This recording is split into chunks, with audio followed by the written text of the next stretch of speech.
Memang umat Islam di mana-mana, terutama di Indonesia, akhir-akhir ini semakin banyak mendapatkan fitnah yang disebut dengan fitnah akhir zaman. Karenanya kita gak boleh menjauh dari majelis taklim, gak boleh menjauh dari ulama, gak boleh menjauh dari majelis ilmu, gak boleh. Mengapa? Kalau kita jauh dari seperti itu, fitnah ini sekarang luar biasa, saudara. Fitnah. Kita tahu kalau umat Islam Indonesia ini sejak awal memang Islam Ahlus Sunnah wal Jamaah. Mazhabnya Syafi'i, akidahnya Asy'ari, kemudian juga Sufi. Dan yang membawa Islam ke Indonesia ini ya memang bermazhab Syafi'i, orang-orangnya Sufi. Kalau sejarah yang paling dekat pada kita, penyebaran Islam kepada kita ini di Pulau Jawa itu Wali Songo. Wali Songo itu siapa? Wali Songo itu mulai dari Sunan Gunung Jati, Sunan Giri, Maulana Malik Ibrahim, Sunan Ampel, itu cucunya Sayyid Jamaluddin Al-Husain. Beliau asal Uzbekistan, lalu hijrah ke Campa, menikah dengan putri Raja Campa, punya anak-anak yang anak-anaknya ini menjadi orang tuanya Wali Songo.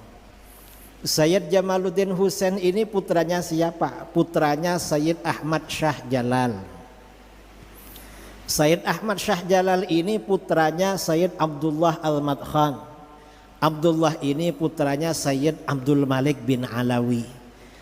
Abdul Malik bin Alawi, Alawi ini putranya Sayyid Muhammad Shahib Mirbad. Sayyid Muhammad Shahib Mirbad ini punya anak juga namanya Ali. Ali punya anak juga namanya Muhammad yang diberi gelar Al-Faqih Al-Muqaddam. Al-Faqih Al-Muqaddam ini datuknya para habaib yang ada sekarang. Sedangkan Abdul Malik bin Alawi datuknya Wali Songo dan zuriyahnya. Dan ini sama-sama dari Ba'alwi. Ini yang menyebarkan Islam ke negeri kita. Memang murni Ahlus Sunnah wal Jamaah mazhab Syafi'i. Dan Ahlus Sunnah ini memang kelompok netral, saudara, kelompok netral. Kata Sayyidina Ali bin Abi Thalib ya, hubungannya dengan Ahlus Sunnah. Sayyidina Ali berkata, khairun nas an-namatul awsat. Golongan terbaik itu adalah kelompok moderat. Ahlus Sunnah ini kan moderat, tidak radikal kanan, tidak radikal kiri. Mengapa kelompok moderat ini golongan terbaik? Kata Sayyidina Ali, yalhaqu bihim at-tali. Orang yang terlambat akan menyusul. Orang yang teledor ya, yang teledor di dalam ajaran agama pasti menyusul kepada golongan yang moderat. Artinya kelompok yang radikal kiri. Wa yarji'u ilaihim al-ghali. Kemudian orang-orang yang berlebih-lebihan akan mundur kembali kepada kelompok moderat. Artinya apa? Ahlus Sunnah ini sebagai kelompok moderat itu di tengah, jalannya di tengah, tidak terlalu nganan, tidak terlalu ngiri. Nah sekarang ini umat Islam di Indonesia ditarik ke kanan, sudah di tengah, sudah shirathul mustaqim, jalan yang lurus. Yang narik ke kanan siapa? Wahabi. Wahabi ini menarik kita ke kanan, ke kanan. Maunya bersih-bersih, cuma terlalu, ibaratnya membersihkan kaca, cuma terlalu, akhirnya kacanya bukan bersih tapi malah pecah. Bukan bersih, saudara, kalau dibersihkan macam Wahabi. Mereka kan kalau ngomong kan membersihkan ajaran Islam, dari TBC, takhayul bid'ah khurafat atau apalah kata mereka, bahasa kelompok mereka. Ini kan ke kanan namanya. Dan ini memang sudah disampaikan oleh baginda Rasulullah SAW, kelompok yang akan ke kanan ini. Ini harus kembali ke tengah, Ahlus Sunnah wal Jamaah. Kemudian ada kelompok radikal kiri. Yang kelompok yang radikal kiri ini kelompok mana? Kelompok yang radikal kiri ini kalau bahasa modern itu kelompok liberalisme pluralisme, kelompok liberal. Nah, kelompok radikal kiri ini narasinya macam-macam, dan Rasulullah SAW juga sudah menyampaikan tanda-tanda munculnya kelompok radikal kiri. Di dalam hadis-hadis yang terkenal ya, dari Abu Hurairah radhiyallahu an, Rasulullah SAW bersabda, badiru bil a'mali fitanan kaqita'il lailil muzlim. Segera lakukan amal-amal soleh, jangan sampai kedahuluan fitnah-fitnah, di mana fitnah-fitnah ini bagaikan potongan-potongan malam yang gelap. Kok bagaikan potongan-potongan malam yang gelap? Artinya membingungkan saudara. Coba misalnya gelap, gak terpotong-potong, karena ini potongan gelap terang. Orang bingung, ini gelap apa terang? Mau dibilang gelap terang, mau dibilang terang gelap. Jadi membingungkan ini. Artinya apa? Fitnah ini berarti menyangkut akidah.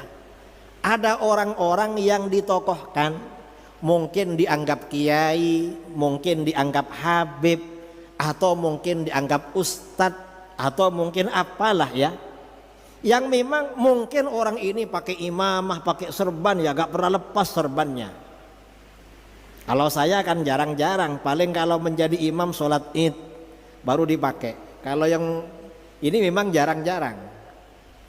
Jadi memang membingungkan, mengapa mungkin orang ini dipanggil kiai, dipanggil habib, atau dipanggil apa, yang disampaikan gak benar, bikin orang sesat.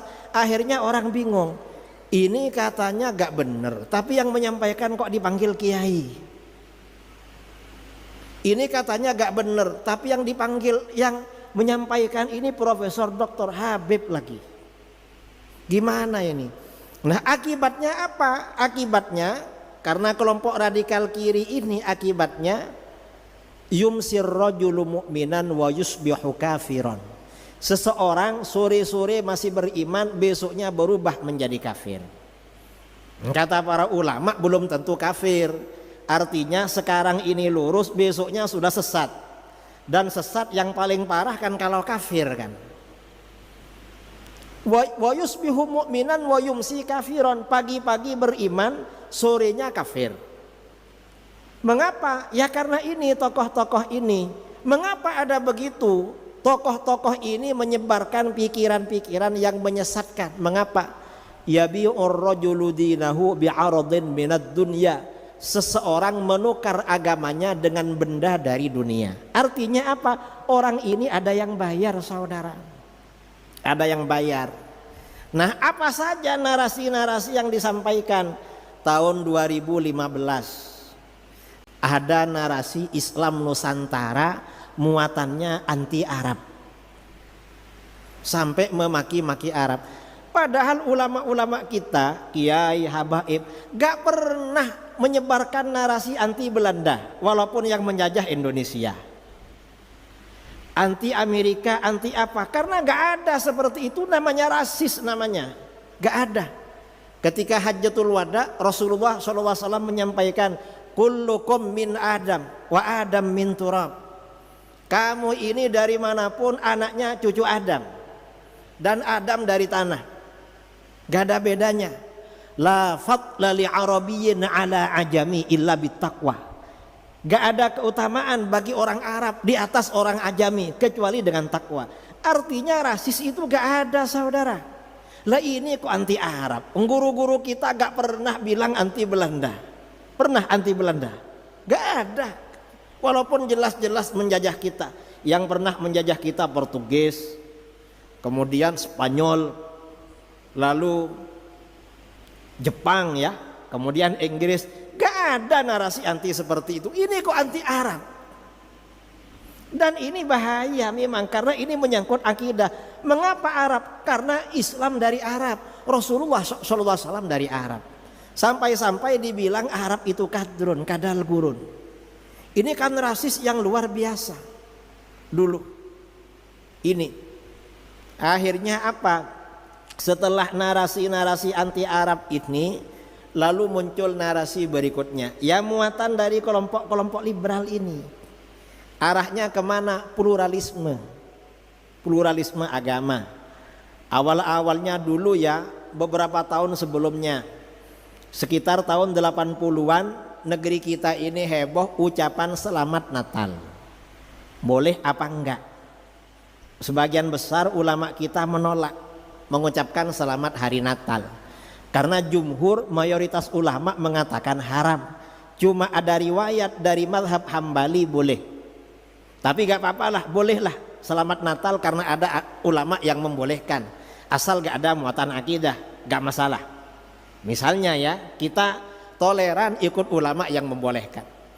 Lama-lama mengucapkan selamat Natal gak cukup. Akhirnya apa? Ada saudara-saudara kita yang menjadi petugas security kegiatan Natalan. Padahal itu kan gak boleh kan.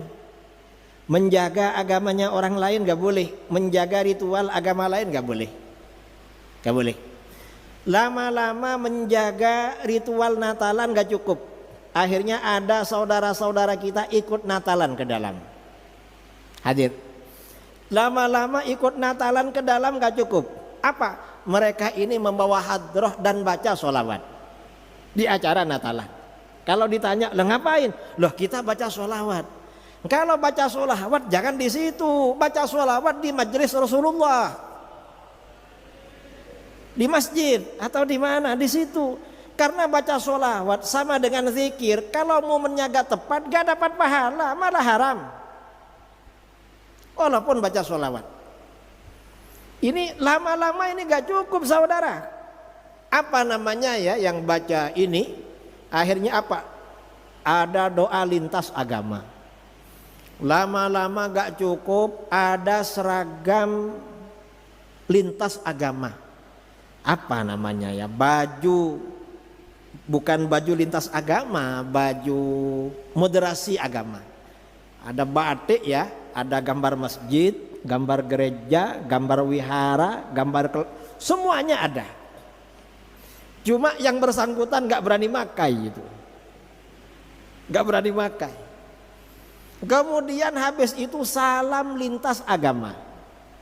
Kalau misalnya pertemuan yang hadir tidak hanya muslim, tapi ya ada agama lain, suruh diulang-ulang salam lintas agama.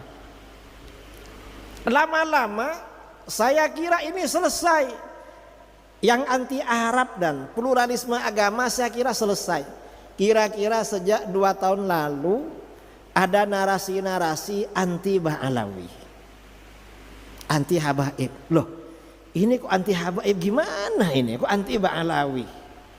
Wong Wali Songo di dalam catatan sejarah Ba'alawi, mau dikemanakan Wali Songonya yang menyebarkan Islam ke negeri kita? Lalu dibilang akhirnya apa? Nasab Wali Songo dipindah.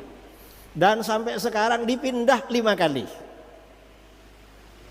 Mulai dari Al-Kazimi, Musa Al-Kazim, kemudian Al-Jilani, kemudian ada yang dipindah ke Al-Idrisi, entah dipindah kemana.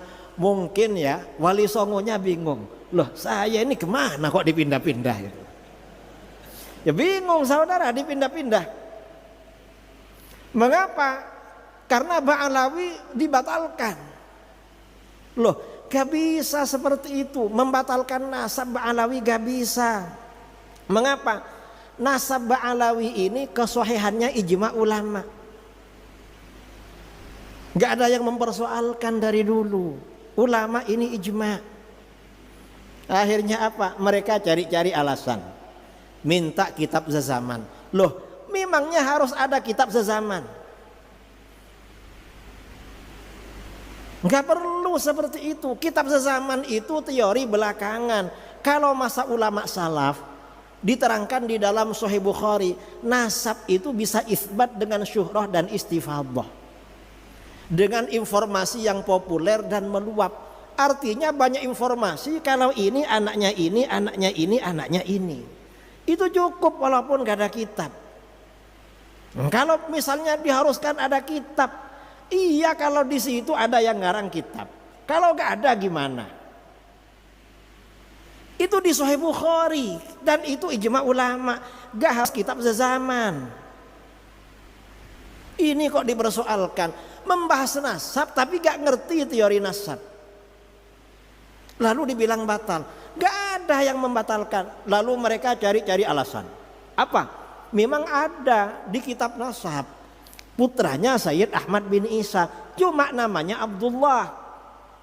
Yang habaib ini namanya Ubaidillah. Lah memangnya kenapa kalau cuma beda Abdullah dengan Ubaidillah? Masa gak tahu? Orang Arab itu punya nama lebih dari satu tuh biasa. Kadang satunya nama daging, satunya nama keren. Apa? Nama panggilan, nama apa ya? Nama keren lah kalau bahasa sekarang. Dan ini bukan cuma mulai dari Sayyid Ubaidillah. Datuk-datuknya Rasulullah ya, yang bernama Abdul Muttalib. Muhammad bin Abdullah bin Abdul Muttalib bin Hashim. Abdul Muttalib itu namanya siapa? Syaibah. Kan begitu, namanya Syaibah. Lalu mengapa berganti nama Abdul Muttalib? Karena setelah ayahnya meninggal oleh pamannya dijemput dari Madinah. Karena dibonceng, anaknya masih muda ya, masih remaja, kata orang Mekah Abdul Muttalib, ini budaknya Muttalib. Karena yang membawa pamannya yang bernama Muttalib. Berarti kan dua nama. Para sahabat punya dua nama, ada yang lebih dari dua nama. Sudah biasa seperti itu. Dan para ulama dari dulu gak mempersoalkan apakah ini Ubaidillah sementara yang ada di kitab Abdullah. Mengapa? Karena ini sudah syuhrah dan istifadhah. Gak perlu ragu-ragu masalah ini. Dan ini fitnah saudara. Fitnah, dan yang terlibat ini macam-macam. Ada yang nggak ngerti nasab, asalnya dia ini sebenarnya artis. Saya nggak tahu namanya siapa itu. Katanya Raja Dangdut. Raja Dangdut itu penyanyi, dan penyanyi itu gak bagus lah. Karena kata Abdullah bin Mas'ud radhiyallahu an, al-ghina yumbitun nifaq fil qalbi. Nyanyi itu kalau keseringan menumbuhkan kemunafikan dalam hati. Kama yumbitul ma al-baqla fi zar'i, sebagaimana air menumbuhkan sayur-sayuran di dalam pertanian. Munafik. Jadi orang suka nyanyi munafik. Masa orang munafik mau dijadikan rujukan? Yang bener lah. Kemudian bughdu ahlil bait nifaq. Cinta keluarga Nabi munafik. Akhirnya gabung sama-sama munafik. Gak bisa menjadi rujukan. Yang seperti ini memang harus para ulama.